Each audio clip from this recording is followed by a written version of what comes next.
Yeah, this is interesting because people always say you can't copyright a language. And it's true. You can't copyright a language. I've said this over and over and over. And this is what the Lakota Language Consortium says I say. But it's not what I say. You can't copyright a language. But languages can be taken by copywriting the cultural expressions and the intellectual property of them. And they can be taken that way.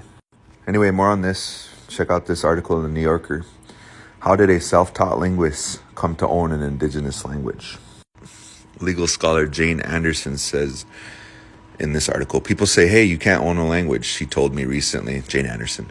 And it's like, well, yeah, actually you can through the misadventures of IP and copyright.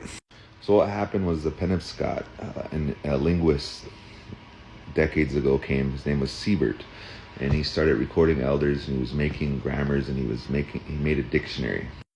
And their last first language speaker passed away years ago. And so because he had the only dictionary, he came to own that language.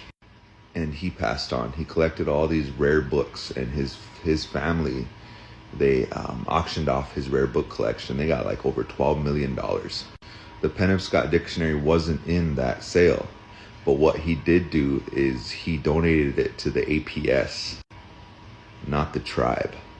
So the APS owns the copyright, not the tribe. So this is how American intellectual property laws disenfranchise us of our non-transferable collective rights to our languages. So when we keep saying that ours is an oral language, it's true. But also if we don't get smart real quick and write our own dictionaries and everything to retain the intellectual property rights to them, what's going to happen to our kids?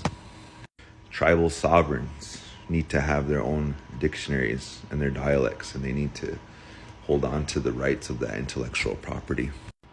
So in this article, it says U.S. intellectual property law, established as an economic incentive for inventors, privileges people who can write.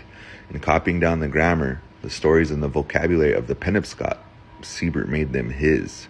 In dying, he made them the American Philosophical Societies. So my indigenous fam, stay on your toes. We have to get educated on intellectual property laws now. And go read that article.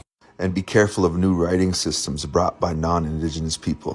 Because if they take all of our language data, our written materials, and change it to a new writing system, is it now their original work that they can copyright?